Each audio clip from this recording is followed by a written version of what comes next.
Hello friends, welcome to all of you in the Mongana Biology classes. Friends, in the last class we had discussed about the male reproductive part of the plants, that is androecium, and female reproductive part of the plant also, that is gynoecium. And after the study of androecium and gynoecium, the development, the formation of male and female gametes. Okay, today we have discussed about actually another point of chapter is what is seed, what is fruit, how seed is developed, how fruit is developed, and then how there is the formation of apomixis, means formation of seed without fertilization. Okay, there are different concept of new applied concept of the plant reproduction we have discussed today. Okay, and among that the one concept is called as seed. You know what is seed? Seed is defined as mature and ripened ovule formed after fertilization is called as seed. Seed कब develop होता है? After fertilization develop होता है. और seed किससे बनता है? Seed is generally develop from the ovule. Flower के अंदर जो ओव्यूल है उससे क्या बनता है? सीड बनता है ना. और सीड क्या है? डेफिनेशन है सीड की मैंने दी आपको. सीड के अंदर बेसिकली आप देखते हो तो और study of seed is called as spermatology. Study of seed is called as spermatology. Seed is nothing but the sexually reproductive organs. ऐसा ऑर्गन है जो सेक्सुअल रिप्रोडक्शन में प्रोड्यूस होता है, फॉर्म होता है, उसको हम सेक्सुअल रिप्रोडक्शन ऑर्गन बोलते हैं. It is one of the plant propagules developed during sexual reproduction and develops into new plants after germination.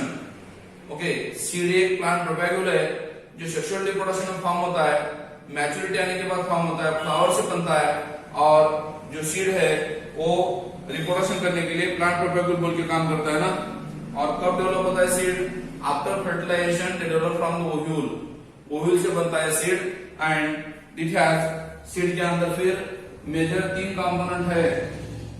Seed basically consist of how many components, how many parts? Seed के अंदर basic 3 part है. कौन कौन से?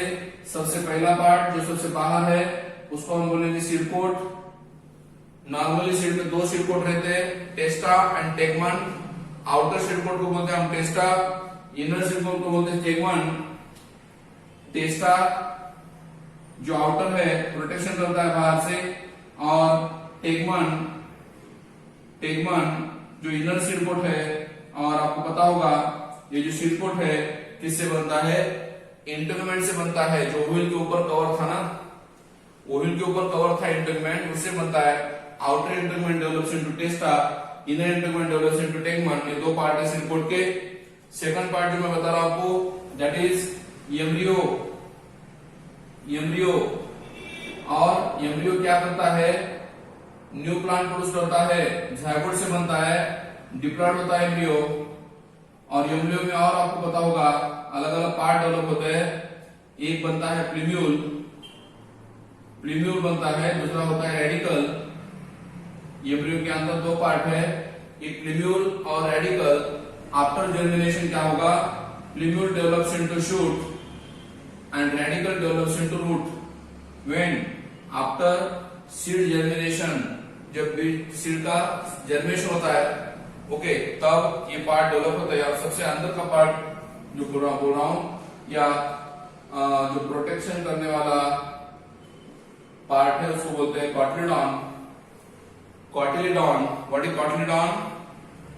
Okay, what is cotyledon? What is the meaning of cotyledon?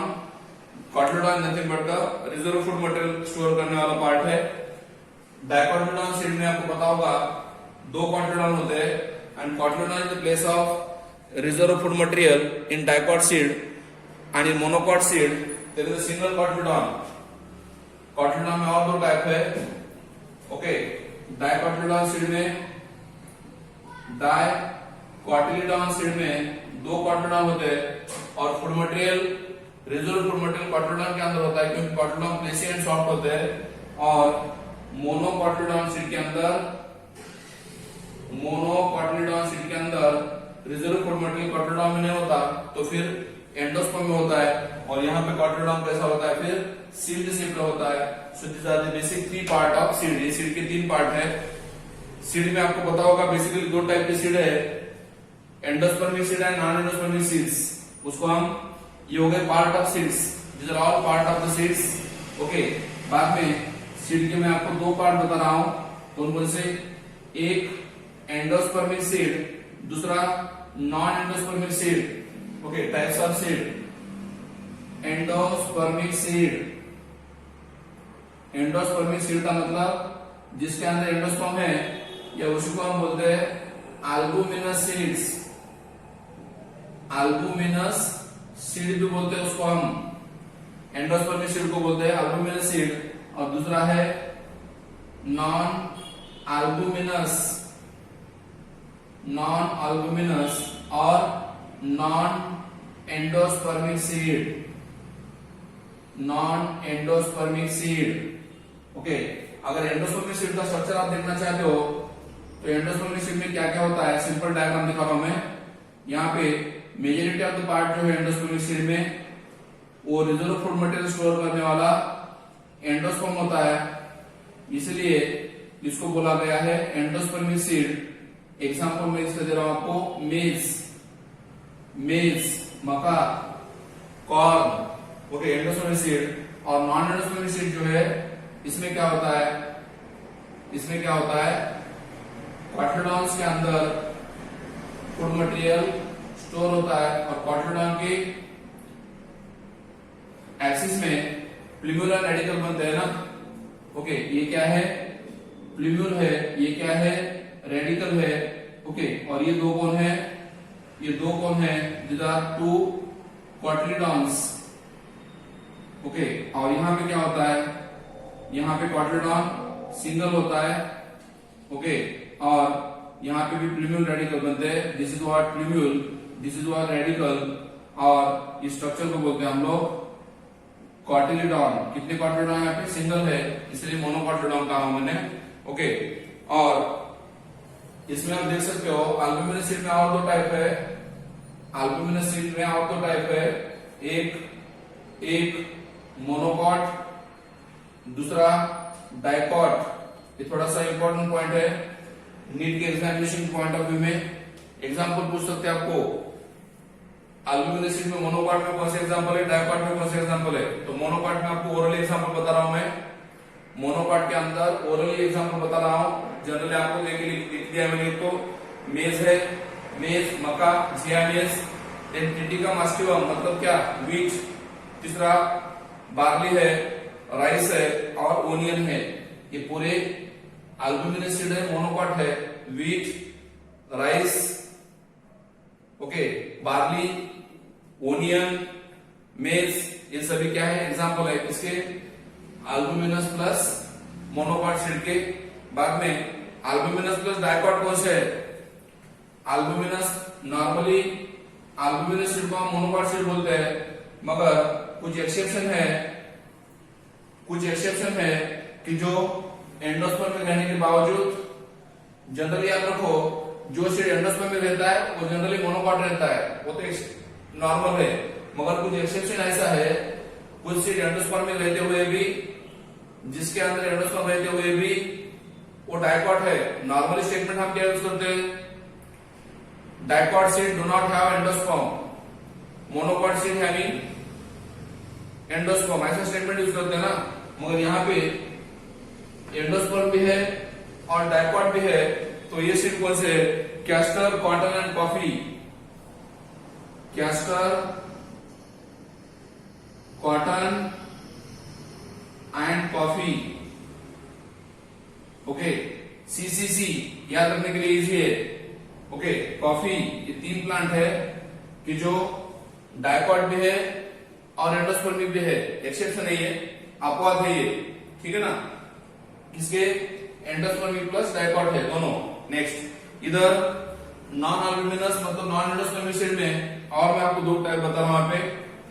Non albuminous means non albuminous means non endospermic, और 2 type है, कौन से, मोनोकॉट और डाइकॉट। अभी जो स्टेटमेंट आपको बताया था मैंने, non endospermic seed generally dicot होता है। Generally non endospermic seed generally क्या होता है, डाइकॉट होता है। तो डाइकॉट के तो बहुत एग्जांपल आपको मिलेंगे उसमें, पाइसियम सटारम है, टी प्लांट्स है, बीन है, ग्राम है, मस्टर्ड है, सनफ्लावर है, मैंगो है, बहुत से प्लांट है ओके, जो कि नॉन एंडोस्पर्मिक रहते हुए एंडोस्पर्म एब्सेंट है और डाइकॉट भी है। उसके एग्जांपल बहुत से बताया मैंने, मगर जो मोनोकॉट है, मतलब जहां पे एंडोस्पर्म भी एब्सेंट है और वो मोनोकॉट है, उसके एग्जांपल दे रहा हूं मैं आपको। वैलिसनारिया एक ओके, जो नॉन एंडोस्पर्मिक होते हुए मोनोकॉट है, उसका एग्जांपल है वैलिसनारिया। दूसरा है पोथोस ओके, और भी एग्जांपल है कुछ, जैसे कि ऑर्किड्स वगैरह भी है, वो भी नॉन एंडोस्पर्मिक होते हुए मोनोकॉट के एग्जांपल में आते हैं। So these are all seeds belongs to the dicot and monocot. और कुछ सीड आपको मैंने बोला था जो पेरिस्पर्मिक है और नॉन पेरिस्पर्मिक भी है। आप बोलेंगे सर पेरिस्पर्मिक सीड क्या है? ओके, कुछ सीड ऐसे है कि पेरिस्पर्मिक सीड है। What is perispermic? जहां पे न्यूक्लियस का कन्वर्शन पेरिस्पर्म में होता है। ओव्यूल के अंदर जो न्यूक्लियस है उसका कन्वर्शन पेरिस्पर्म में होता है और वो perisperm majority of the part seed का बनाता है, इसलिए उसको बोलते हैं पेरिस्पर्मिक सीड बोलते हैं। उसके दो एग्जांपल दे रहा हूं मैं आपको, black pepper and beet. Perispermic seed के दो एग्जांपल दे रहा हूं। एक ब्लैक पेपर, जिसको हम काले मेरे बोलते हैं, ब्लैक पेपर पहला एग्जांपल है ओके, ब्लैक पेपर। और दूसरा जो है बीट। ये दो एग्जांपल है किसके? पेरिस्पर्मिक सीड के। और नॉन पेरिस्पर्मिक सीड तो बहुत है, जो भी ये बताया मैंने, पूरी नॉन पेरिस्पर्मिक मतलब पेरिस्पर्म नहीं है, मतलब नॉन पेरिस्पर्मिक के बस एग्जांपल है इसके। वीट बता सकते हो आप या कोई भी और बता सकते हो। हर एक सीड में आपको पता है, सीड जब मैच्योर होती है तो उसके अंदर का मॉइस्चर कंटेंट कम हो जाता है, मतलब 10 to 15% रह जाता है। याद रखो, सीड आपको दिखते है बाहर से ड्राई, मगर 100% ड्राई नहीं है। उसके अंदर 10 to 15% मॉइस्चर रहता है, इसलिए वो लाइव रहती है ना, सर्वाइव होती है ना, वायबल रहता है ना सीड। अगर वो पूरे 100% उसके अंदर वाटर लॉस हो गया तो उसके अंदर का एम्ब्रियो मर जाएगा, मॉइस्चर पूरा फिनिश हो जाएगा और फिर वो सीड ड्राई हो जाएगा, डेड हो जाएगा, एम्ब्रियो मर जाएगा उसके अंदर का। इसका मतलब कोई भी सीड हो, आपको पता है बाहर से अगर ड्राई होती है फिर भी उसके अंदर कुछ मॉइस्चर रहता है, लेस अमाउंट ऑफ वाटर यहाँ वहां पे रहता है, अप्रोक्सीमेटली 10 to 15% मॉइस्चर हर एक सीड के अंदर रहता है ओके।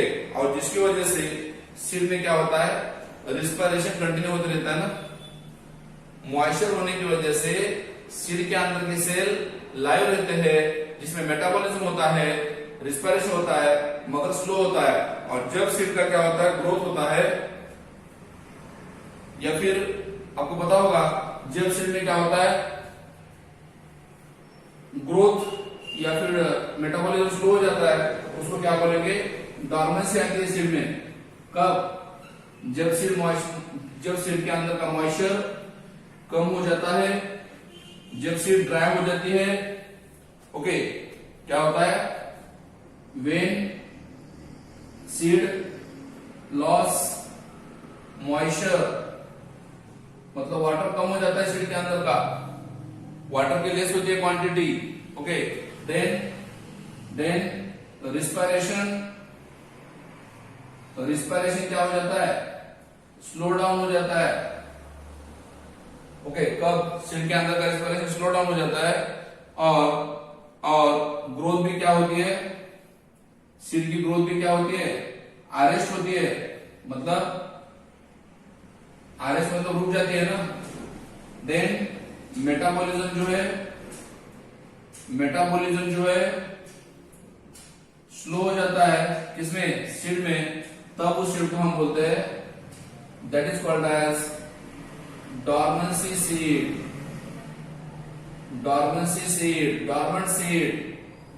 जब सीड में मॉइस्चर कंटेंट कम हो जाता है, रिस्पायरेशन रेट स्लो हो जाता है, ग्रोथ अरेस्ट हो जाती है, मेटाबॉलिज्म स्लो हो जाता है, तो उस सीड में क्या आती है, डॉर्मेंसी आती है। और वो डॉर्मेंसी दो तरह की होती है, permanent and temporary.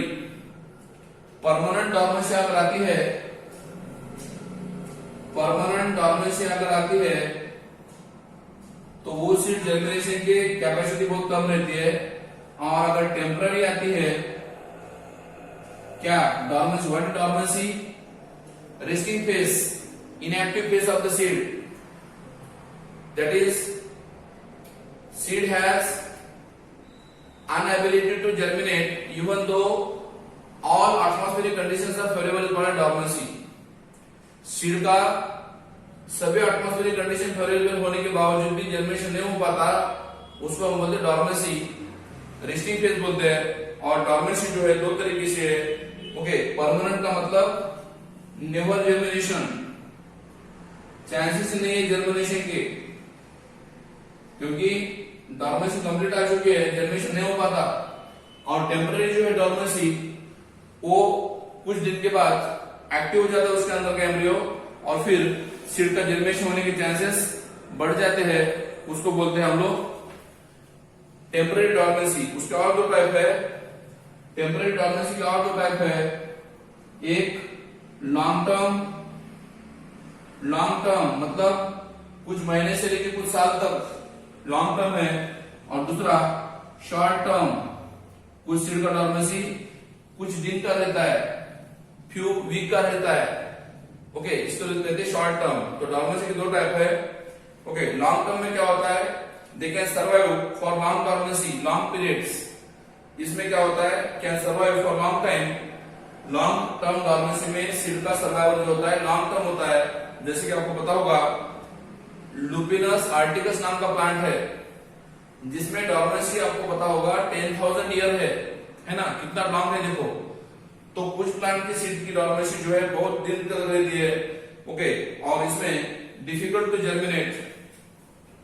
Okay, survive long time, long time survive होता है, और difficult to germinate, difficult to germinate मतलब इसका जर्मिनेशन होना थोड़ा डिफिकल्ट हो जाता है, इसका लॉन्ग टर्म डॉर्मेशन में। और जो शॉर्ट टर्म डॉर्मेंसी होती है उसमें क्या survive for short term dormancy, इसमें सर्वाइव होते हैं कैसे, शॉर्ट टर्म सर्वाइव होते हैं, सर्वाइव शॉर्ट टर्म मतलब कुछ दिन तक सर्वाइव होते हैं, ज्यादा दिन सर्वाइव नहीं होते, शॉर्ट टर्म सर्वाइव होते हैं। और उसमें क्या होता है, फिर अर्ली जर्मिनेशन हो जाता है, अर्ली जर्मिनेशन हो जाता है, मतलब रेस्टिंग पीरियड खत्म होने के बाद कुछ दिनों के बाद जर्मिनेशन हो जाता है। फॉर एग्जाम्पल आपको मैं बता सकता हूँ। ओके, एक ग्रीन ग्राम का सीड लो, मूंग, और दूसरा कैस्टर एप्पल का सीड लो, कैस्टर एप्पल जो सीताफल बोलते हैं उसको, दोनों का सीड पानी में रखो और आपको पता चलेगा प्रैक्टिकली जो ग्रीन ग्राम है, मूंग है, उसके सीड का जर्मिनेशन अगले दिन ही हो जाएगा, मतलब उसमें से एम्ब्रियो बाहर आ जाएगा। और जो कैस्टर एप्पल का सीड है कम से कम 15-20 दिन तक जर्मिनेशन नहीं हो पाता है, क्योंकि उसका सीड कोड हार्ड है। तो हो गया डॉर्मेंसी का कॉज, कॉज ऑफ डॉर्मेंसी बोलते हैं हम उसको। कौन कौन से कॉजेस है डॉर्मेंसी के, हार्ड सीड कोड रहना, एम्ब्रियो इमैच्योर होना। अगर सीड के अंदर का एम्ब्रियो इमैच्योर है तो जर्मिनेशन नहीं होता। सीड के ऊपर का सीड कोड हार्ड है, जहां पे ऑक्सीजन और वाटर एंटर नहीं कर पाता तो भी जर्मिनेशन नहीं होता। या फिर सीड के ऊपर कुछ जर्मिनेशन इनहिबिटर्स है, जैसे कि फिनोलिक एसिड है, एब्सिसिक एसिड है, उनका अगर एक्यूमुलेशन हुआ है सीड के कोड के ऊपर तो भी सीड जर्मिनेशन नहीं हो पाता। तो ऐसे बहुत से रीजन है कि जो सीड कोड ब्रेक नहीं हो पाता है और सीड जर्मिनेशन नहीं हो पाता है, उसको बोलते हैं हम लोग कॉजेस ऑफ सीड डॉर्मेंसी। वो अलग बात है, देखेंगे बाद में। अगर डॉर्मेंसी आ गई तो आर्टिफिशियल उसको हम ब्रेक भी कर सकते हैं, स्कैरिफिकेशन करके, स्टार्टिफिकेशन करके, सीड को कोड रब करके, है ना, अलग अलग ग्रोथ हार्मोन का यूज करके सीड की डॉर्मेंसी ब्रेक भी कर सकते हैं आर्टिफिशियली, उसको हम ब्रेकिंग ऑफ सीड डॉर्मेंसी बोलते हैं ना। ओके, और कुछ प्लांट जो है एंजियोस्पर्म जैसे, जिसमें डॉर्मेंसी पीरियड जो है बहुत कम रहता है। जैसे कि आपने सुना होगा कुछ प्लांट्स, राइजोफोरा नाम का प्लांट है, जिसमें क्या होता है स्पेशल टाइप का जर्मिनेशन होता है, स्पेशल टाइप ऑफ जर्मिनेशन होता है। किसमें? राइजोफोरा में। सुना है क्या राइजोफोरा नाम? राइजोफोरा ये ऐसा प्लांट है जो साल्टी एरिया में बढ़ता है, साल्टी एरिया में ग्रो होता है, हेलोफाइट बोलते हैं उसको हम। और वो प्लांट में क्या होता है, राइजोफोरा नाम का जो प्लांट है उसमें क्या हो जाता है, जो सीड है मदर प्लांट के ऊपर ही जर्मिनेट हो जाता है, मतलब उसका डॉर्मेंसी पीरियड बहुत ही कम है। ओके, और वो मदर प्लांट के ऊपर ही जर्मिनेट हो जाता है और फिर जर्मिनेट होने के बाद जमीन पे गिरता है ना। किसका बोल रहा हूं? राइजोफोरा। ये स्टेम है, ये सीड है। ओके, और इसका ये कौन है? प्लूम्यूल है। और ये कौन है? रेडिकल है ना। तो जो रेडिकल है वो स्लोली स्लोली इलांगेट हो जाता है, बड़ा हो जाता है। रेडिकल का वेट बढ़ता है और फिर रेडिकल का वेट बढ़ने की वजह से ये सीड, ये स्टॉक है, ये प्लूम्यूल जैसा स्ट्रक्चर है और ये रेडिकल है, उसकी लेंथ बढ़ती है रेडिकल की। और फिर ये सीड क्या होता है? वर्टिकली फॉल होता है। कहां पे? सॉइल में। इसमें क्या बोल रहा हूं? Special type of seed germination जिसमें डॉर्मेंसी पीरियड बहुत कम है, मदर प्लांट के ऊपर ही जर्मिनेशन हो जाता है, उसको बोलते हैं viviparous germination. Viviparous type of seed germination. Viviparous का मतलब seed germinate on the mother plants due to very less dormancy period available in it. Okay, mangrove plant बोलते हैं उसको, दिस इज विविपेरी। ओके, और आपको पता है viability of the lupinus arcticus नाम का जो प्लांट है, और मैंने अभी जैसे थोड़ी देर पहले बताया, उसका वायबिलिटी पीरियड जो है, जो इस एक्सकैवेटेड आर्केडेड टुंड्रा में ग्रो होता है। किसका? लुपिनस आर्टिकस नाम का प्लांट, उसका जर्मिनेशन का फ्लावरिंग आफ्टर जर्मिनेशन या germination and flowering after estimated to be record जो है उसका 10,000 ईयर का दिया है। 10,000 ईयर के बाद उसका जर्मिनेशन होता है और उसका फ्लावरिंग आने के चांसेस है। और ऐसे भी कुछ प्लांट है, suppose 2000 year old viable seeds of the date palm. Date palm खजूर जैसे प्लांट है जिसका सीड 2000 साल तक वायबल रह सकता है। डेट पाम में उसको हम फिनिक्स डिक्टिलीफेरा बोलते हैं। Phoenix dactylifera date palm plant का सीड है जिसकी वायबिलिटी 2000 ईयर तक भी है। और they are found in the discover in the excavated king Harvard palace near the Dead Sea. इसके डेट पाम के सीड आपको मिले। और कुछ हार्मोन्स है जो सीड की डॉर्मेंसी ब्रेक कर सकते हैं। याद रखो, उस हार्मोन का नाम है जिबर्लिक एसिड्स। ग्रोथ हार्मोन्स में हार्मोन है, ऑक्सिन है, जिबर्लिन है, साइटोकिनिन है। उसमें से जो जिबर्लिक एसिड है, जो जिबर्लिन है, वो सीड का जर्मिनेशन जनरली करने के लिए हेल्प करता है। ओके, कौन? जिबर्लिन्स। ओके, और they are also substitute for the cold treatment also. अगर कोल्ड एनवायरनमेंट में कुछ सीड जर्मिनेट होते हैं तो फिर अगर एनवायरनमेंट कोल्ड नहीं है फिर जिबर्लिन में उसको इंसर्ट करने के बाद जर्मिनेशन इजी हो जाता है। जब भी सीड का जर्मिनेशन होता है तो क्या होता है? जब सीड का जर्मिनेशन होता है तो क्या होता है? आपको पता होगा, जर्मिनेशन के टाइम में क्या होते हैं? चेंजेस होते हैं ना। सीड के अंदर चेंजेस होते हैं। क्या क्या चेंजेस होते हैं? सबसे पहले ये सीड है। सीड क्या करता है? अब्जॉर्प्शन करता है। किसका? वाटर का। ओके, सीड के अंदर वाटर बाहर से एंट्री करता है जिसको हम बोलते हैं अब्जॉर्प्शन या फिर इम्बाइबेशन। ड्राई सीड अगर पानी में रखते हो तो वो वाटर अंदर लेता है और उसको बोलते हैं हम लोग अब्जॉर्प्शन। और अब्जॉर्प्शन करने के बाद सीड का स्विलिंग हो जाता है, सीड बड़े साइज का बन जाता है and that is called as imbibition. Imbibition का मतलब सीड का साइज बड़ा हो जाता है जिसके अंदर वाटर कंटेंट बढ़ जाता है। बॉइल्ड सीड बॉइल्ड हो जाता है और फिर स्टिमुलेट जिबर्लिक एसिड्स। अगर हम इसको क्या करेंगे? Stimulation by gibberellic acids. Okay, stimulate by gibberellic acids. Gibberellic acid hormone है, उसको अगर जिबर्लिक एसिड में रखेंगे तो फिर क्या होगा? वहां पे एक एंजाइम बनेगा। कौन सा? Alpha amylase. याद रखो अल्फा अमाइलेज बनेगा। और आपको पता होगा सीड के अंदर क्या होता है, ओके, स्टोर होता है क्या, स्टोर फूड, कौन सा, स्टार्च। सीड के अंदर का जो फूड है वो स्टार्च होता है, और फिर वो स्टार्च को ब्रेक करने वाला अल्फा अमाइलेज है, और फिर वहां पे स्टार्च का ब्रेकडाउन हो जाता है अल्फा अमाइलेज की वजह से। फिर क्या बनता है, माल्टोज बनता है। माल्टोज क्या है, डाइसैकेराइड है। स्टार्च का था पॉलीसैकेराइड था, माल्टोज डाइसैकेराइड है, या उसको माल्ट शुगर बोलते हैं।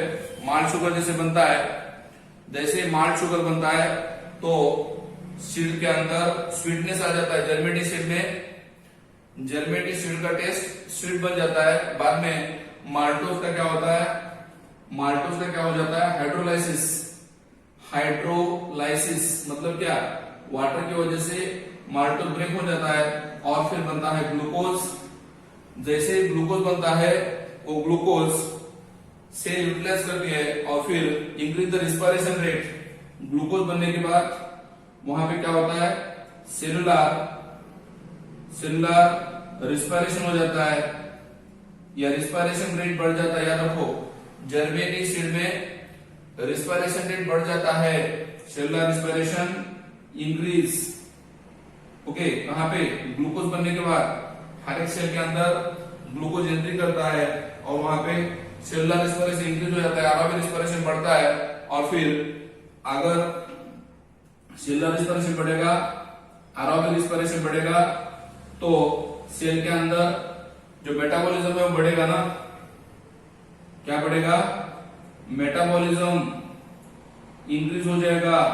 कहां पे, सेल के अंदर का मेटाबॉलिक रेट फास्ट हो जाता है, और जिसकी वजह से सेल का डिवीजन होता है, और सेल का ग्रोथ भी होता है। मेटाबॉलिज्म बढ़ने की वजह से सेल का डिवीजन भी होता है, और सेल का ग्रोथ भी होता है। और आपको पता है फिर वहां पे कैरियोकाइनेसिस और साइटोकाइनेसिस होते हैं, मतलब सेल डिवीजन होता है, और साइटोकाइनेसिस होने की वजह से सेल के नंबर बढ़ते हैं। और नो डाउट जब सेल के नंबर बढ़ते हैं तो क्या होगा, okay, increase in cell number, increase cell number. अगर सेल के नंबर बढ़ते हैं, साइज बढ़ता है, तो फिर क्या होता है, ये जो सीड है उसके अंदर से मैंने बोला था आपको, पहले कौन बाहर आता है, रेडिकल बाहर आता है। रेडिकल बाहर आता है, और वो क्या बनाता है, रूट बनाता है। और दूसरा यहां से कौन बाहर आता है, प्लूम्यूल बाहर आता है, और प्लूम्यूल बाहर आके उसका क्या बनता है, शूट बनता है। इसका मतलब जो फूड सीड के अंदर रिजर्व था उसकी वजह से सेल हो पाया, और जिसकी वजह से सेल होने की वजह से क्या हुआ, ये प्लांट के पार्ट्स बढ़ रहे हैं, प्लूम्यूल बाहर आया है, रेडिकल बाहर आया है, मतलब सीड का जर्मिनेशन हुआ है। and the process is called as what, germination changes। Seed की जर्मिनेशन के टाइम में जो चेंजेस होते हैं वो मैंने आपको बता दिया। रेडिकल से रूट बनता है, प्लूम्यूल से शूट बनता है, और आपको पता है सीड का कन्वर्शन सीडलिंग में हो चुका है ना। Seed is now converted into seedling. Seed का कन्वर्शन सीडलिंग में हो चुका है। सीडलिंग मतलब छोटा सा प्लांट्स, ओके, जिसको हम स्मॉल प्लांट बोलते हैं, उसमें होता है। बाद में factors affecting on seed germination. Seed germination के ऊपर अफेक्ट करने वाले कुछ फैक्टर्स है। ये हो गया process of seed germination. This is the process of seed germination. Changes occur during seed germination. बाद में मैं आपको बता रहा हूं factors affecting on seed germination. कुछ फैक्टर्स है, कुछ घटक है जो सीड जर्मिनेशन को अफेक्ट करते हैं, सीड जर्मिनेशन को नहीं होने देते, उसको बोलते हैं factors affecting on, factors affecting, okay, factors affecting seed germination. कौन कौन से फैक्टर है, पहला है मॉइस्चर, नंबर 1 है मॉइस्चर, ओके, और वाटर। मॉइस्चर और वाटर, मैंने पहले बोला आपको जिस सीड के अंदर मिनिमम मॉइस्चर है, कितना मॉइस्चर चाहिए, 10 to 15% मॉइस्चर है, वही सीड जर्मिनेशन हो पाता है। अगर मॉइस्चर चला गया, ओके, ओके, डॉर्मेंसी पीरियड में मॉइस्चर इतना रहता है और एक्टिव फेज में कितना रहता है 75 टू 90%। जब सीड का जर्मिनेशन होता है ना तब 75 टू 90% मॉइस्चर रहता है, और जब डॉर्मेंट रहता है सीड तो 10 टू 15% मॉइस्चर रहता है, और water absorb through seed coat by micropyle. मैंने बताया था आपको मॉइस्चर जो है वाटर जो है वो सीड कोट के अंदर जाता है, कौन ऑब्जर्व करता है micropyle. What is micropyle? Seed के ऊपर जो ओपनिंग है, सीड के ऊपर जो ओपनिंग है उसको माइक्रोपाइल बोलते हैं, जिसके द्वारा वाटर अंदर आ पाता है ना। फिनिश। बाद में सेकंड फैक्टर है oxygen.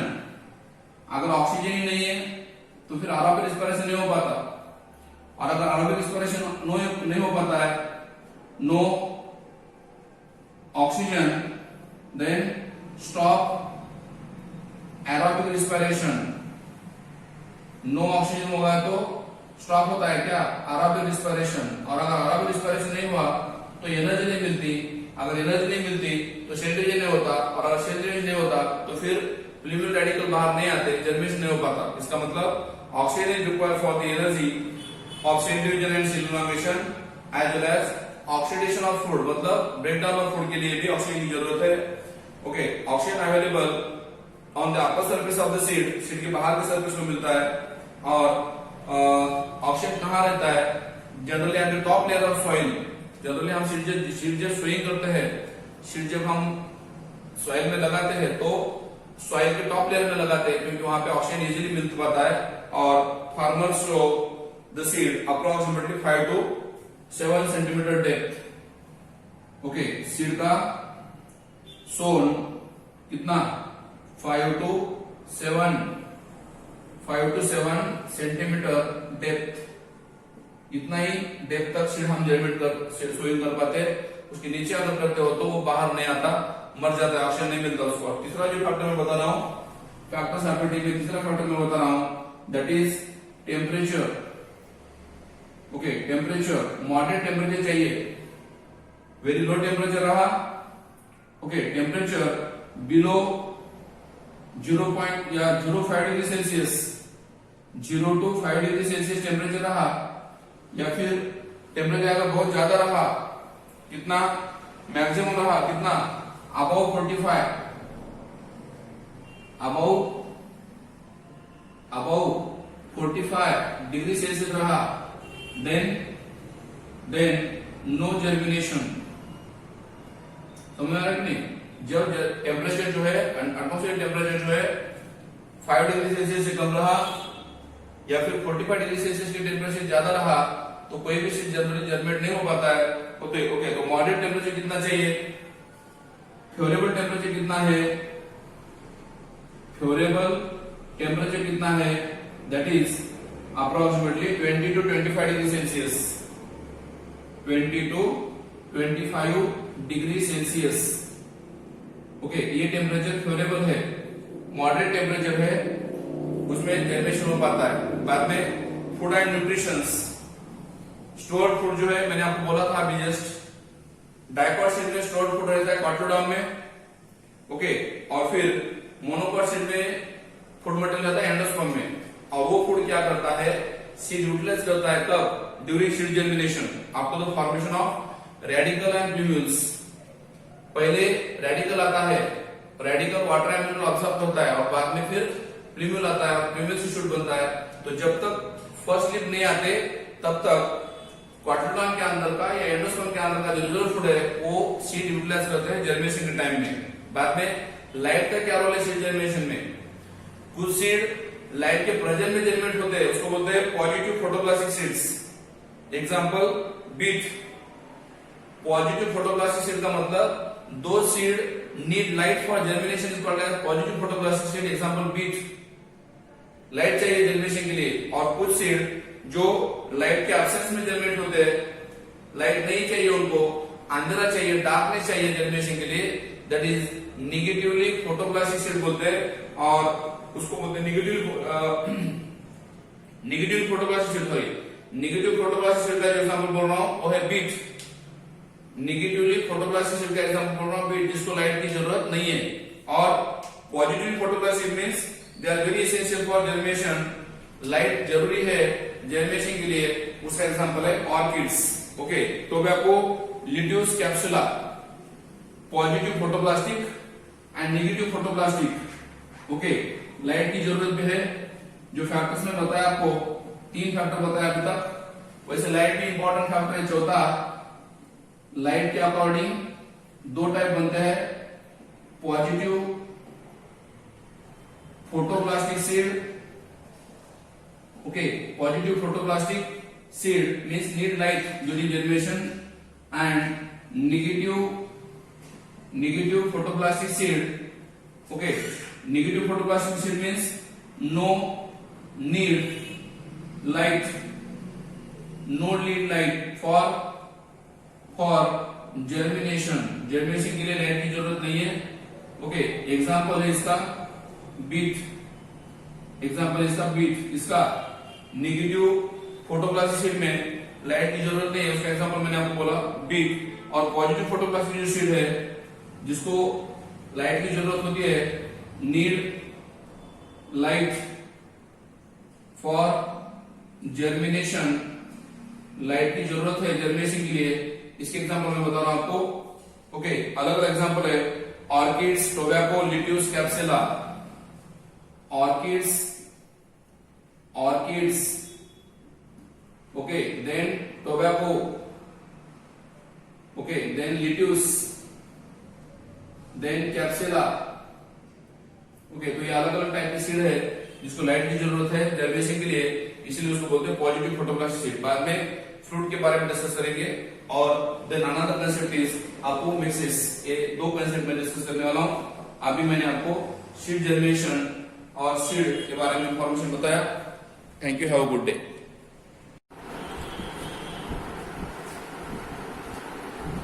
Hello friends, welcome to all of you in the Mangala College classes. Myself, Umang Mangale. Students, in the last class, we had discussed about the development of seed and what are the different functions of seed. Today we are going to discuss about the characteristic of fruits. What is fruits? Okay, remember, fruit formation occur only in angiosperm. So, in angiosperm, seed is enclosed. Angios means close, sperma means seeds. In angiosperm, what happens? Seed is enclosed in the fruits. So that's why fruit formation from the ovary occur only in angiosperm. And study of fruit is called as pomology. Study of fruit is called as pomology. You know, there are 2 types of seed. One is, okay, that is eucarp and pseudocarp. What is eucarp? When the fruit is developed strictly from ovary,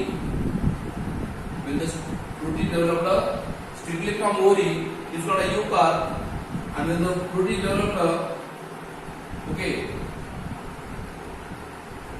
from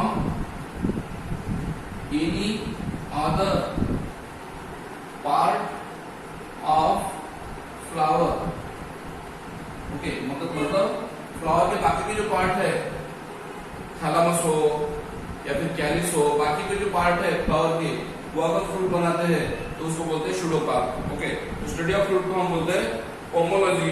और angiosperm में fruit formation होता है। मैंने बोला आपको, अगर fruit का formation strictly ovary से हो रहा है उसको हम यूकार्प बोलेंगे, और अगर फ्रूट फॉर्मेशन बाकी के फ्लोरल पार्ट के पास से हो रहा है तो उसको हम स्यूडोकार्प बोलते हैं या फॉल्स फ्रूट भी बोलते हैं। फॉर एग्जांपल आपको पता होगा, एप्पल है, कैशू नट है या फिर स्ट्रॉबेरी है। ओके, एप्पल है, कैशू नट है, स्ट्रॉबेरी है, इन सभी में क्या होता है, फ्रूट का फॉर्मेशन जो है होता है थैलामस से होता है। You know what is thalamus? PDC के ऊपर का जो पार्ट है, पीडीसी है ना, पीडीसी के ऊपर का जो पार्ट है वो सोलन रहता है, उसको बोलते हैं थैलामस। और ये थैलामस क्या करता है, इनक्लोज करता है किसको, ओवरी को। थैलामस इनक्लोज करता है किसको, ओवरी को। इसलिए थैलामस से डायरेक्ट क्या बनता है, फ्रूट बनता है ना। ओके, थैलामस से डायरेक्ट फ्रूट बनता है। Okay, thalamus direct develops into fruits. इसमें किसमें बोला? एप्पल, कैशूनट, स्ट्रॉबेरी, ये 3 प्लांट में इस तरीके से फ्रूट फॉर्मेशन होता है। कुछ प्लांट ऐसे भी है कि जहाँ पे फ्रूट फॉर्मेशन नहीं होता। कुछ प्लांट ऐसे भी है जिसमें फ्रूट फॉर्मेशन जो होता है, जैसे कि जिम्नोस्पर्म है, उसमें फ्रूट फॉर्मेशन नहीं होता। कुछ प्लांट ऐसे भी है कि जिसमें फ्रूट फॉर्मेशन होता है विदाउट फर्टिलाइजेशन, उसको हम बोलते हैं पार्थेनोकार्पिक फ्रूट्स, या प्रोसेस को बोलते हैं पार्थेनोकार्पी। और आपको ये भी पता होगा कि कभी कभी क्या होता है, सीड का जो कवर बनता है उसको फ्रूट वॉल बोलते हैं। और आपको ये भी पता होगा कि टिपिकल फ्रूट की जो वाल है, the wall of fruit is made up of 3 layers. उनमें से 3 लेयर से बनती है। सबसे बाहर epicarp, middle mesocarp and inner is called as endocarp।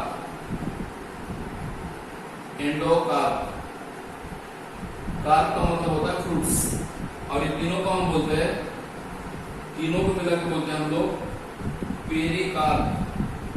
Peri means around, carp means fruits. और एंडोकार्प के अंदर आपको पता होगा इंक्लोज होता है कौन? सीड। कुछ फ्रूट के अंदर सिंगल सीड होता है, कुछ सीड के अंदर मेनी सीड होते हैं। उसको हम मोनोकार्पेलरी या पॉलीकार्पेलरी फ्रूट बोलते हैं ना। ओके, नेक्स्ट मैंने बोला आपको parthenocarpic fruits. Parthenocarpic fruits, what is parthenocarpic fruits? Example banana है, ग्रेप्स है। याद रखो, इसमें क्या होता है? फ्रूट फॉर्मेशन होता है विदाउट फर्टिलाइजेशन, इसको बोलते हैं seedless fruits. Parthenocarpic fruit is the fruits formation without fertilization होता है। ओके, तो उसको हम बोलते हैं पार्थेनोकार्पिक फ्रूट्स, जहाँ पे सीड नहीं बनते हैं, इसीलिए उस सीड को बोलते हैं सीडलेस फ्रूट बोलते हैं। क्या बोलते हैं? Seedless fruits. दूसरा है non parthenocarpic fruits. Second case non parthenocarpic fruits, मतलब जहाँ पे पार्थेनोजेनेसिस नहीं होता, फिर भी फ्रूट बनता है, उसको बोलते हैं नॉन पार्थेनिक सीड्स। वहां पे क्या होता है? इसमें क्या होता है? नॉन पार्थेनिक में क्या होगा? सीड प्रेजेंट होता है, क्योंकि आपको बताया था मैंने शायद कि ओवरी के अंदर ओव्यूल रहता है। अगर ओवरी का कन्वर्शन फ्रूट में होता है तो ओव्यूल का कन्वर्शन सीड में होता है। इसलिए जहाँ पे पार्थेनोकार्प नहीं है वहाँ पे नॉर्मल फ्रूट होता है या फिर नॉर्मल सीड फॉर्मेशन भी होता है, उसको हम नॉन पार्थेनिक बोलते हैं ना। नेक्स्ट पॉइंट मैं बता रहा हूँ आपको। ओके, अनदर पॉइंट, पार्थेनोकार्पिक और नॉन पार्थेनोकार्पिक के बाद नेक्स्ट पॉइंट आपको बताने जा रहा हूं मैं, अपोमिक्सिस।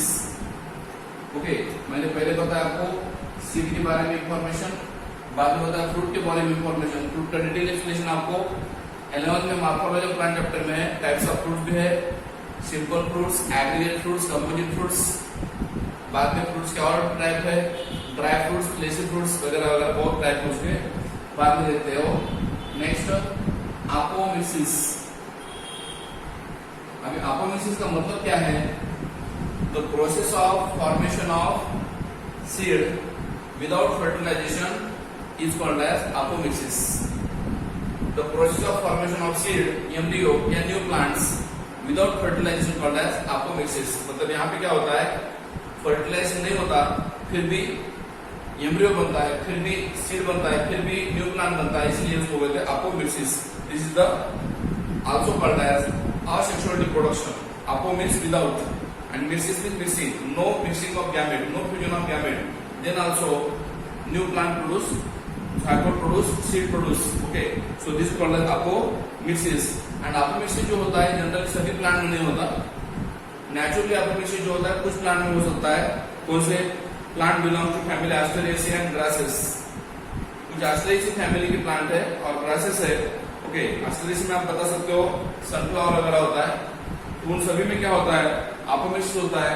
और अपोमिक्सिस का अगर आप दो टाइप देखते हो, पहला टाइप है अगैमोस्पर्मी, या फिर अपोमिक्सिस के बेसिक दो टाइप कौन से? First type of apomixis is recurrent and non recurrent. Recurrent apomixis और नॉन रिकरेंट अपोमिसिस। दो टाइप है, रिकरेंट एंड नॉन रिकरेंट। ऐसे रिकरेंट में और दो टाइप आते हैं, एक अगैमोस्पर्मी और दूसरा आता है वेजिटेटिव प्रोपगेशन।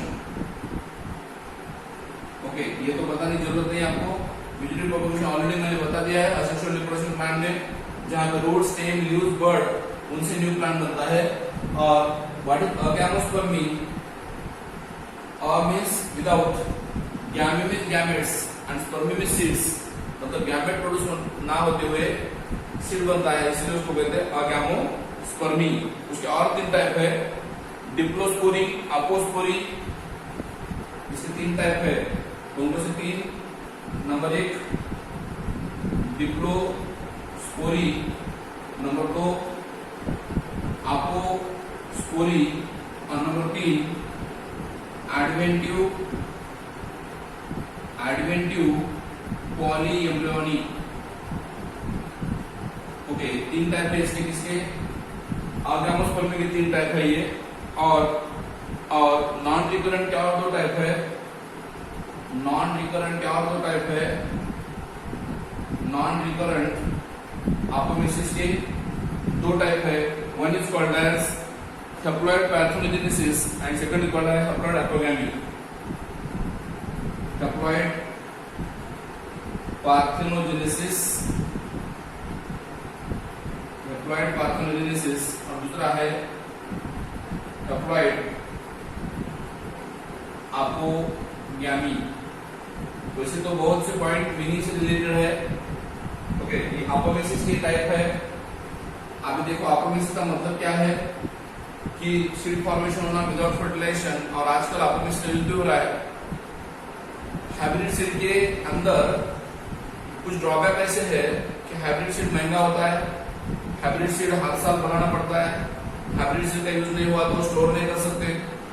ओके, उसका जर्मिनेशन जो है वायबिलिटी पीरियड ज्यादा दिन नहीं लेता। तो फिर आजकल साइंटिस्ट का वर्क कैसे चल रहा है कि हाइब्रिड सीड में आपको होमोजेनस प्लांट नहीं मिलते, सिमिलर प्लांट नहीं मिलते। तो साइंटिस्ट का वर्क अभी चल रहा है, रिसर्च ऐसा चल रहा है कि अपोमिक्टिक सीड जो है उसके कुछ जीन्स अगर हाइब्रिड सीड में छोड़े गए, याद रखो अपोमिक्टिक सीड जो है उसके जीन अगर हाइब्रिड सीड में छोड़े गए तो ये जो अपोमिक्टिक के कैरेक्टर है वो हाइब्रिड सीड में चले जाएंगे और वो बेनिफिट होगा किसको? फार्मर को। Okay, research is going on, उसके ऊपर रिसर्च चल रहा है कि अपोमिक्टिक सीड क्या जो जीन्स है वो हाइब्रिड सीड में छोड़ के हाइब्रिड सीड का लाइफ स्पैन बढ़ाया जाए, उसकी कॉस्ट कम की जाए, रीयूज किया जाए उसका बार बार। ओके, होमोजेनस प्लांट्स प्रोड्यूस किए जाए हाइब्रिड सीड में से भी। तो ये पूरे कैरेक्टर हम अपोमिक्सिस की वजह से ला सकते हैं। तो हर एक में क्या हुआ है देखो, पहले रिकरेंट एम्ब्रियो अपोमिक्सिस का मतलब क्या है? Embryo sac may or may not be involve. Recurrent में क्या होता है? Embryo sac may or may not be involve. Embryo sac का इन्वॉल्वमेंट होता भी है या नहीं होता है। And there are two types. Okay, इसके दो टाइप है, एक अगैमोस्पर्मी और दूसरा है vegetative propagation. What is agamospermy? Do not involve meiosis and fusion of male gametes। Agamospermy में क्या होता है? No meiosis, do not involve meiosis और फ्यूजन ऑफ गैमेट नहीं होता इसमें अगैमोस्पर्मी में। तो उसका पहला पॉइंट मैं बता रहा हूँ, या नॉर्मल प्रोसेस में आप देखते हो, नॉर्मली अगर प्लांट में देखते हो कोई भी प्लांट में, तो ओव्यूल के अंदर नॉर्मली कोई भी प्लांट में देखते हो तो ओव्यूल के अंदर क्या होता है? ओव्यूल के अंदर स्पोरोजिनस सेल रहते हैं। नॉर्मली बोल रहा हूं, नॉर्मली। ओके, नॉर्मली प्लांट में क्या होता है? ओव्यूल के अंदर स्पोरोजिनस सेल होते हैं। उससे क्या बनता है? मेगास्पोर मदर सेल जो डिप्लॉयड है उसमें क्या होता है? meiosis होता है। meiosis के क्या बनता है? मेगास्पोर बनता है। नॉर्मली बोल रहा हूँ, मेगास्पोर कैसे होता है? हैप्लॉइड। नॉर्मल प्लांट में ऐसे होता है, ओव्यूल के अंदर स्पोरोजिनस सेल के अंदर मेगास्पोर मदर सेल जो डिप्लॉयड है उसमें मेगास्पोर की क्या बनता है, मेगास्पोर बनता है। ओके, बाद में मेगास्पोर से क्या बनता है, एम्ब्रियो सैक। मेगास्पोर से क्या बनता है, एम्ब्रियो सैक बनता है। एम्ब्रियो सैक के अंदर क्या होता है, एक सेल होती है। एक सेल जो डिप्लॉयड है उसके साथ फ्यूजन होता है किसका, मेल गैमेट का। मेल गैमेट का फ्यूजन होता है। मेल गैमेट का डिप्लॉयड है, अगर एक सेल का और मेल गैमेट का फ्यूजन हुआ तो क्या बनेगा, ज़ायगोट बनेगा। ज़ायगोट से क्या बनेगा, एम्ब्रियो बनेगा। एम्ब्रियो से क्या बनेगा, सीड बनेगा। सीड से क्या बनेगा, न्यू प्लांट बनेगा। ये होता है नॉर्मली ऐसे, नॉर्मली सभी प्लांट में ऐसे होता है। और रिपीट कर रहा हूं, नॉर्मली सभी प्लांट में ऐसे होता है कि ओव्यूल बनता है, ओव्यूल के अंदर स्पोरोजेनिक टिश्यू बनता है। स्पोरोजेनिक सेल के अंदर मेगास्पोर मदर सेल रहती है। न्यूक्लियस के अंदर towards micropyle. Okay, megaspore mother cell होती है। मेगास्पोर मदर सेल मेयोस होता है, 4 मेगास्पोर बनते हैं। 4 मेगास्पोर में से 3 मेगास्पोर मर जाते हैं, एक ही फंक्शन मेगास्पोर बनता है। ओके, कहां पर, चला जलेंटा। बाद में उसमें एक मेगास्पोर जो है वो एम्ब्रियो सैक बनाता है, haploid embryo sac. Embryo sac के अंदर हेप्लॉइड एग बनती है। हेप्लॉइड एग के साथ मेल गैमेट का फ्यूजन होता है। फिर क्या बनता है, ज़ायगोट। ज़ायगोट से क्या बनता है, एम्ब्रियो। एम्ब्रियो से क्या बनता है, सीड। और सीड क्या बनता है, न्यू प्लांट्स। ये हो गया नॉर्मल प्लांट में, this is happening in normal plants. तो हम अब एपोफिसिस में क्या होता है देख रहे हैं। एपोफिसिस में क्या होता है उसके बारे में हम डिस्कस कर रहे हैं अभी। ओके, नॉर्मल का छोड़ दो अभी। नॉर्मल में क्या होता है आपको क्लियर हो गया। एपोफिसिस में क्या होता है, एक एक पॉइंट हम देखेंगे। सबसे पहले हम देखेंगे डिप्लोस्पोरी में क्या होता है। सिंपल है, सिंपल है, वैसे ही प्रोसेस जो मैंने बताई। क्या, स्पोरोजेनस सेल। स्पोरोजेनस सेल के अंदर मेगास्पोर मदर सेल, मगर यहाँ पे मेगास्पोर मदर सेल में विदाउट मियोसिस। ओके, क्या बोल रहा हूं देखो, मेगास्पोर मदर सेल जो है उसमें विदाउट मियोसिस, मियोसिस नहीं हो पाता। फिर क्या बनता है, मेगास्पोर बनता है। मेगास्पोर मदर सेल में, मेगास्पोर मदर सेल कैसे डिप्लॉयड, यहाँ पे मियोसिस डिवीजन नहीं होता, तो मेगास्पोर कैसा बनेगा, डिप्लॉयड बनेगा। मेगास्पोर कैसा बनेगा, डिप्लॉयड बनेगा। और ये मेगास्पोर मदर सेल क्या करता है, फिर मेगास्पोर बनाता है। और मेगास्पोर से क्या बनता है, माइटोस्पोर के, मेगास्पोर में माइटोस्पोर की एम्ब्रियो सैक बनता है। एम्ब्रियो सैक के अंदर एक सेल बनती है, मगर यहाँ पे याद रखो, यहाँ पे याद रखो जो एक सेल बनती है, ओके, जो डिप्लॉयड है, और एक सेल जो डायरेक्ट क्या बनता है, फिर ज़ायगोट बनता है। और ज़ायगोट से क्या बनता है, सीड बनता है। और सीड से क्या बनता है, न्यू प्लांट बनता है। फिनिश। तो इस तरीके से हो गया डिप्लोस्पोरी, नाम ही मीनिंग है डिप्लो, डिप्लॉयड। स्पोरी मतलब स्पोरोफाइटिक प्लांट जो है, स्पोरोफाइटिक प्लांट का जो पार्ट है मेगास्पोर मदर सेल से मियोसिस ना होते हुए डायरेक्ट क्या बनाता है, सीड बनाता है। डायरेक्ट क्या बनाता है, न्यू प्लांट बनाता है, इसीलिए उसको बोलते हैं डिप्लोस्पोरी। आई होप डिप्लोस्पोरी आपको क्लियर है। सेकंड, डिप्लोस्पोरी अगर आपको क्लियर है तो सेकंड टाइप में बता रहा हूं आपको, अपोस्पोरी। ये भी बहुत इंटरेस्टिंग है, बहुत इजी है। अपोस्पोरी, व्हाट हैपेंस अपोस्पोरी, अपोस्पोरी में क्या हो रहा है याद रखो। Okay, what happens apospory, megaspore mother cell except sporogenous tissue. Megaspore mother cell जो है डिप्लॉयड, यहाँ पे क्या होता है, एक्सेप्ट स्पोरोजेनस टिश्यू। मतलब मेगास्पोर मदर सेल से क्या होता है, स्पोरोजेनस टिश्यू का इन्वॉल्वमेंट ना लेते हुए डायरेक्ट क्या बनता है, ज़ायगोट बनता है। और ज़ायगोट से क्या बनता है, डायरेक्ट सीड बनता है। मतलब मेगास्पोर मदर सेल में से डायरेक्ट क्या होता है, सीड बनता है, जहां पे स्पोरोजेनस टिश्यू इन्वॉल्व नहीं होता। मतलब क्या पता है, मतलब क्या होता होगा, अपोस्पोरी में क्या होता है, स्पोर इन्वॉल्व नहीं होते, तो फिर क्या होता होगा, बाकी के जो पार्ट है स्पोरोफाइट प्लांट के, जैसे कि इंटरमेंट हो, उसमें उससे क्या बनता होगा, उससे बनता होगा zygote embryo. Third case, adventive embryo का मतलब क्या है, इंटरमेंट न्यूक्लियस। इसमें क्या होता है, इंटरमेंट के सेल या फिर न्यूक्लियस के अंदर के सेल, आपको पता होगा न्यूक्लियस और इंटरमेंट जो क्या है, डिप्लॉयड है ना। इंटरमेंट के सेल या न्यूक्लियस की सेल जो डिप्लॉयड है उस इंटीग्यूमेंट से या न्यूक्लियस से क्या होता है, डायरेक्ट डिप्लॉयड एग बनता है, और डिप्लॉयड एग से क्या बनता है, डिप्लॉयड जाइगोट बनता है, और डिप्लॉयड जाइगोट से क्या बनता है, डिप्लॉयड सीड बनता है। फिनिश, डिप्लॉयड सीड बनता है, मतलब यहाँ पे भी जाइगोट से सीड बन रहा है, यहाँ पे भी सीड बन रहा है, यहाँ पे भी सीड बन रहा है। तीनों केस क्लियर हो गए आपको समझ में आए, ठीक है ना।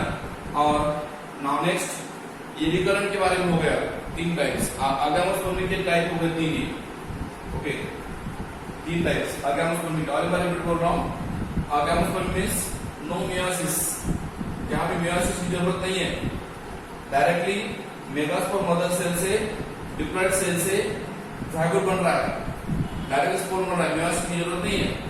तो इन तीनों केस में क्या हो रहा है, पहले केस में डिप्लोस्पोरी में क्या हो रहा है, मेगास्पोर मदर सेल में मियोसिस डिवीजन नहीं होता, डायरेक्ट मेगास्पोर होता है डिप्लॉयड, डायरेक्ट एक सेल डिप्लॉयड बनती है, जाइगोट बनता है और सीड बनता है, डिप्लॉयड सब डिप्लॉयड बनता है। अपोस्पोरी में क्या हो रहा है, मेगास्पोर मदर सेल जो है यहाँ पे स्पोरोजेनस टिश्यू की जरूरत नहीं है, उसको छोड़ के बाकी के पार्ट जाइगोट बनाते हैं और उससे सीड बनता है। सेकंड एडवेंटिव पॉलीमर में क्या हो रहा है, जो ओवल के अंदर बाकी के सेल है एम्ब्रियो शॉप पे छोड़ के, कौन से न्यूक्लियस है डिप्लॉयड है, इंटरमीडिएट है डिप्लॉयड है, उसके सेल डायरेक्टली डिप्लॉयड एग बनाते हैं और डिप्लॉयड एग से डिप्लॉयड जाइगोट बनता है, डिप्लॉयड जाइगोट डिप्लॉयड सीड बनता है। तो ये तीन टाइप हो गए किसके, आगामस स्पर्मी के तीन टाइप्स। बाद में नॉन रिकरेंट में दो type, haploid parthenogenesis and diploid parthenogenesis. यहाँ पे याद रखो इसका कैरेक्टर है कि यहाँ पे क्या बनता है, जो प्लांट बॉडी बनती है हैप्लॉयड प्लांट बनता है। और इसमें मैंने बोला था जो प्लांट बॉडी मिलती है वो डिप्लॉयड प्लांट मिलता है। इन सभी में प्लांट डिप्लॉयड मिलता है और इधर ये दोनों में प्लांट हैप्लॉयड मिलता है। कैसे होता है? पहला मैं बोल रहा हूँ नॉन रिकरेंट में हैप्लॉयड पार्थेनोजेनेसिस। इसमें क्या होता है, ओके, इसमें क्या होता है, एक सेल जो हैप्लॉयड है, हैप्लॉयड एक सेल जो है उसका फर्टिलाइजेशन नहीं होता, हैप्लॉयड एक सेल का फर्टिलाइजेशन नहीं होता, तो फिर डायरेक्ट क्या बनता है, हैप्लॉयड जाइगोट बनता है। हैप्लॉयड जाइगोट से क्या बनता है, हैप्लॉयड सीड बनता है, और हैप्लॉयड सीड से क्या बनता है, हैप्लॉयड प्लांट बनता है, न्यू प्लांट्स। बस इस तरीके से हैप्लॉयड सेल से न्यू हैप्लॉयड प्लांट बनता है, इसलिए उसको बोलते हैं haploid parthenocarpy. That is without fertilization seed formation होता है, अपोमिसिस का टाइप है। और हैप्लॉयड अपोगैमी का एग्जांपल बोल रहा हूं, any cell of the embryo sac without egg, okay, any cell of embryo sac की कौन सी भी सेल विदाउट एक की जरूरत नहीं है, एक को छोड़ के बाकी के जो हैप्लॉयड सेल है इसके एम्ब्रियो सैक के अंदर के कौन है, फिर आपको पता होगा एंटीप्रोडल सेल है या सेलेनियरी सेल है, हैप्लॉयड सेल है ना, उससे क्या बनता है, डायरेक्ट हैप्लॉयड एम्ब्रियो बनता है, और डायरेक्ट उससे क्या बनता है, फिर हैप्लॉयड प्लांट बनता है ना। बस ये हो गया पूरा अपोमिसिस के बारे में एक्सप्लेनेशन, अपोमिसिस के types, recurrent, non recurrent, okay, और उसके टाइप, और उसमें सब में क्या होता है, फाइनल प्लांट कैसे बनता है। याद रखो इन तीनों में, डिप्लोस्पोरी में, अपोस्पोरी में और एडवेंटिव पॉलीमर में, इन तीनों में क्या हो रहा है, फाइनल प्लांट जो बन रहा है वो डिप्लॉयड बन रहा है, और ये दोनों में क्या हो रहा है, फाइनल प्लांट जो बन रहा है हैप्लॉयड बन रहा है।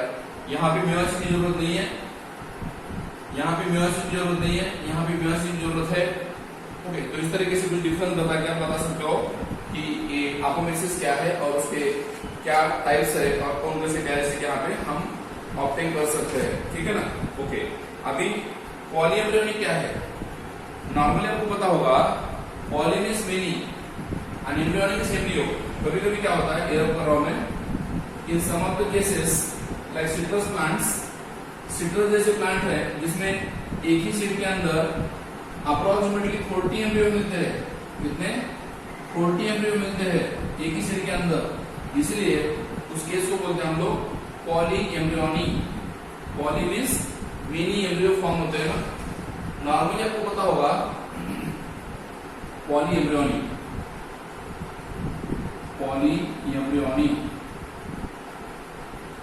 पॉली मीन्स मिनी आणि embryo means embryo, mini embryo form होते हैं। ये क्या है? ओव्यूल है, इसके अंदर ये एम्ब्रियो सैक है, this is embryo sac, this is nucleus, then this is what? Integuments. ये दो इंटरमेंट्स है। तो पॉलीएम्ब्रियो में क्या होता है? न्यूक्लियस के अंदर, इंटरमेंट के अंदर के सेल, इंटरमेंट के अंदर के सेल या न्यूक्लियस के अंदर के सेल क्या होते हैं? डायरेक्टली डिवाइड हो जाते हैं और उस सेल से क्या बनता है? द सेल ऑफ न्यूक्लियस और the cell of integuments directly behave as diploid embryo. Okay, कहां से बोल रहा हूं? न्यूक्लियस के अंदर के सेल या फिर इंटरमेंट के अंदर के सेल डायरेक्टली क्या बनाते हैं? मिनी एम्ब्रियो बनाते हैं ना, मिनी एम्ब्रियो बनाते हैं, इसीलिए उसको बोलते हैं poly embryo. Poly means many and embryo means embryo.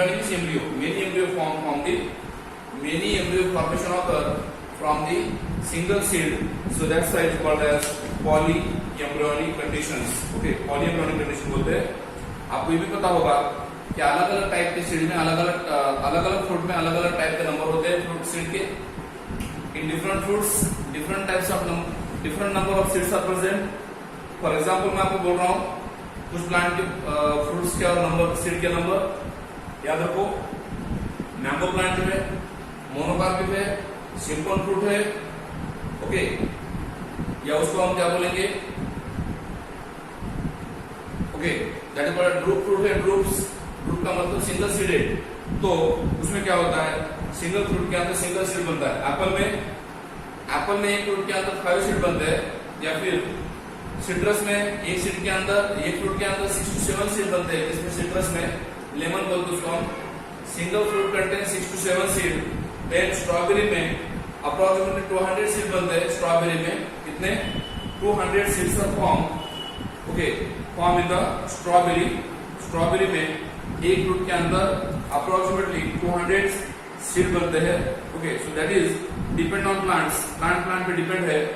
Then watermelon में अप्रोक्सीमेटली 250 to 700 सीड बनते हैं वाटरमेलन में, या वाटरमेलन 200 to 800।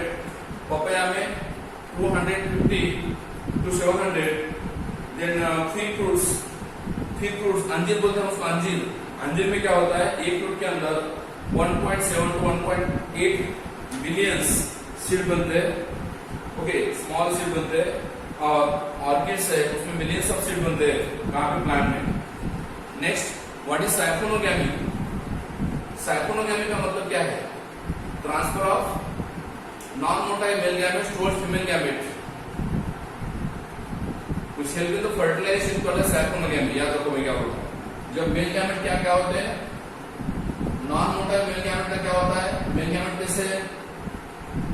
गैमेट कैसे नॉन मोटाइल है, और ये मेल गैमेट्स जो पोलन ट्यूब से पोलन ग्रैंड से बनते हैं, पोलन ग्रैंड से पोलन ट्यूब बनती है, और ये पोलन ट्यूब्स क्या कैरी करती है?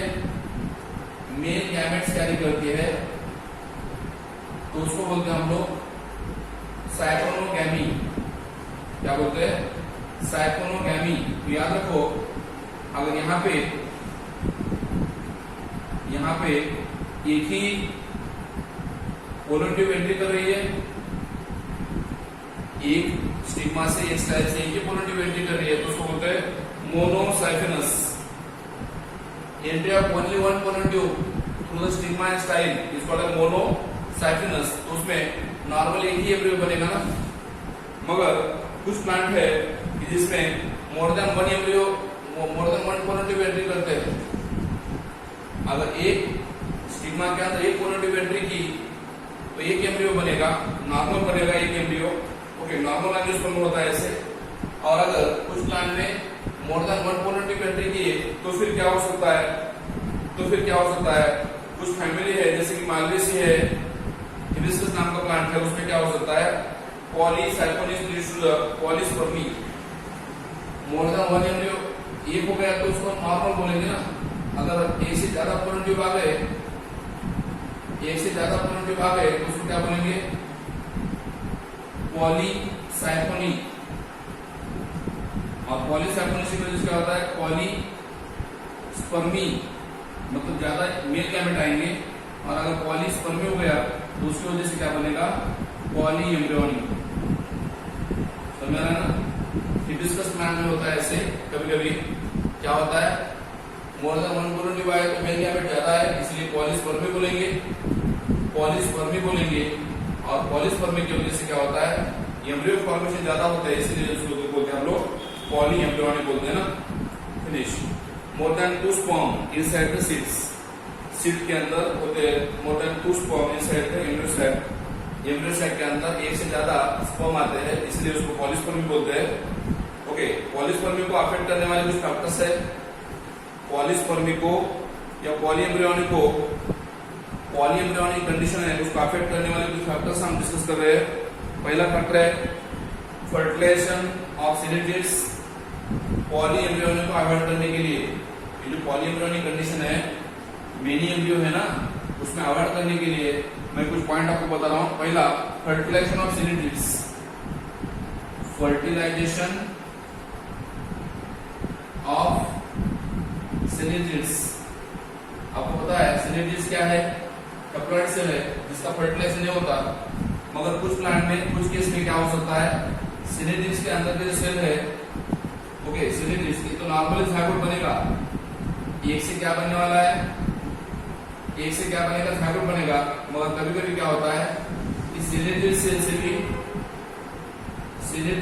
भी क्या बनता है, ज़ायगोट बनता है।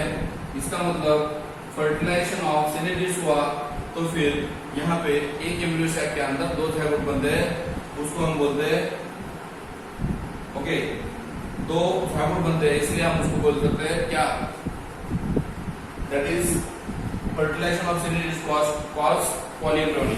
मतलब वो भी एक फैक्टर है जिसमें क्या हो गया, पॉलीसेफेलस कंडीशंस की वजह से ज़ायगोट ज्यादा होंगे। तो नंबर 2 सेकंड केस में बोल रहा हूं, सेकंड केस में क्या होता है, फर्टिलाइजेशन ऑफ एंटीपोडल्स, फर्टिलाइजेशन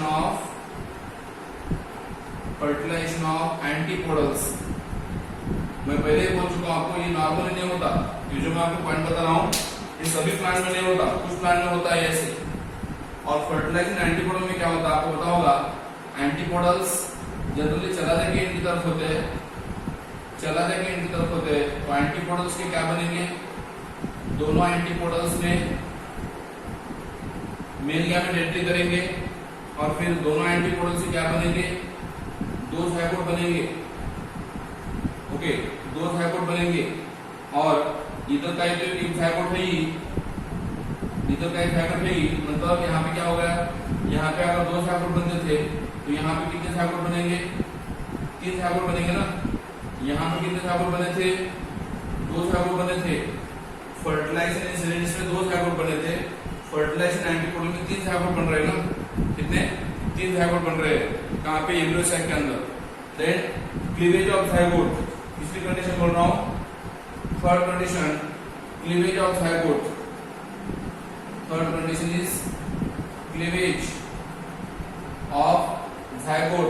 मतलब यहाँ पे क्या होता है, ज़ायगोट जो डिप्लॉइड है उसके अंदर जो सेल ब्रेक हो जाते हैं, ज़ायगोट के अंदर का डिप्लॉइड सेल ब्रेक हो जाता है, उसका क्लीवेज हो जाता है, और जिसकी वजह से क्या होता है, फिर मेनी ज़ायगोट बनते हैं ना, क्या बनते हैं, मेनी ज़ायगोट बनते हैं, and that lead to the polyembryony, और जिसकी वजह से क्या होता है, पॉलीएम्ब्रियोनी होता है। तीसरी केस, और लास्ट केस, फोर्थ केस में बता रहा हूं, adventive polyembryony. Adventive polyembryony,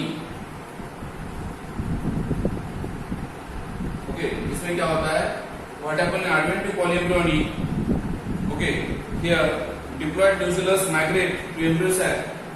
nucleus की सेल जो है, एडवेंटिव पॉलीएम्ब्रियोनी बोल रहा हूं, न्यूक्लियस जो है उससे क्या बनता है, डिप्लॉइड न्यूक्लियस से क्या बनता है, डिप्लॉइड एम्ब्रियो सैक बनता है, और उससे मिनी एम्ब्रियो बनते हैं। डिप्लॉइड न्यूक्लियस की वजह से Okay, diploid nucellus cell migrate to the embryo site, then migrate to the nucellus and directly zygote बोल के काम करते हैं, इसलिए इसको बोलते हैं apomictic polyembryony. apomictic polyembryony बोलते हैं और adventine polyembryony बोलते हैं. बस हो गया फिनिश. बाद में कुछ ये हो गया polyembryony के बारे में डिस्कशन पूरा. बाद में कुछ मेगास्पोर से रिलेटेड कुछ फार्मूले है, मेगास्पोरोजेनेसिस से रिलेटेड कुछ फार्मूले है और कुछ प्रॉब्लम्स है, वो मैं आपको नेक्स्ट क्लास में डिस्कस करता हूँ. Thank you, have a good day.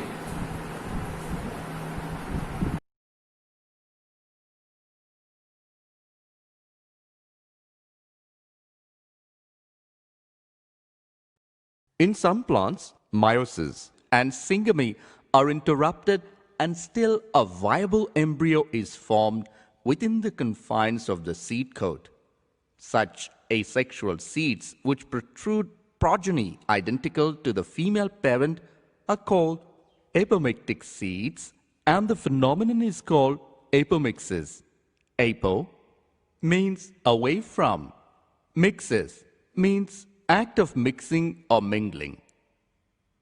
At the turn of the last century, it became known that certain male-sterile biotype of Taraxacum and Hieracium set ample seeds even when no pollen plants were growing far and wide, suggesting their apomictic nature. This was experimentally confirmed simply by cutting off the upper half of the unopened flower buds with a razor, so that the anthers, stigma and most of the corolla were removed. Even after this brutal emasculation, seed set and seed germination were as good as from intact and amply pollinated heads. And the plants derived from such seeds were genetically identical to the respective mother plant. Apomictic offspring are genetically identical to the mother plant. Therefore, if apomixis can be introduced in crop plants, it would provide an inexpensive way to perpetuate a given genotype, preserving such characters as heterosis through successive seed generations. Apomixis would also simplify commercial hybrid seed production because isolation would not be necessary to produce F1 or maintain and multiply parental lines. However, apomixis is not very common in the major crop plants. Inspired by the potential benefits of apomictic reproduction, plant breeders are making serious attempts to introduce this transformation. Development and release of apomictive cultivators of Poa pratensis, Kentucky bluegrass, Pepin and Funk, 1971, and Cenchrus ciliaris have demonstrated the potential of apomixis in breeding programs.